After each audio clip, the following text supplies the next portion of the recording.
being a journalist, I like to talk to people a lot about stuff. I've used my platform to talk about my IVF. It's not a secret.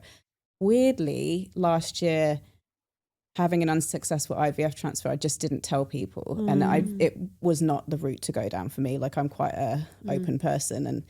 But for other people, they're just not like that. So there's so many people that could be in your office that are just suffering in silence and things like that. So I think these conversations are good to have, because for those people who aren't inherently open to sharing, how do they find a place within work to do that? So. I had a miscarriage before I had Mia, and I have always been the kind of person that talks very openly about my pregnancy pretty early. Like I've never been afraid to tell anyone, because my personal belief is if something bad does happen, I'd like to have people around me, because when I went through that, it's obviously quite a traumatic experience. It's massively impacts your emotions because you've got all the hormones and then no hormones.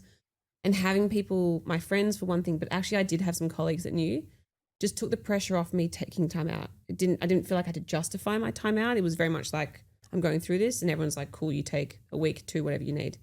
And I hope that there's been a change in conversations now where people feel like they can be more open, because for the longest time it used to be you wait till you're 12 weeks, you wait till you pass your nip test, then you can tell people, and it's always been such a strange concept. Yeah.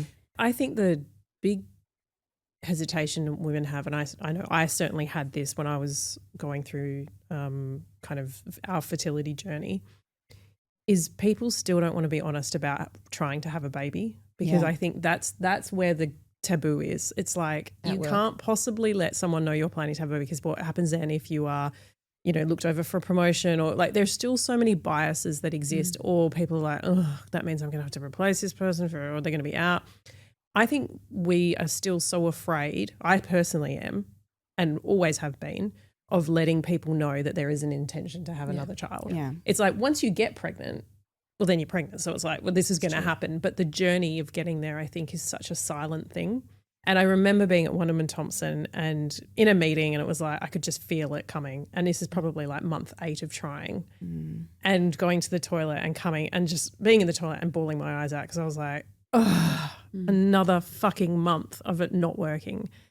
And I remember coming out and someone being like, you okay? Because I was like red and puffy.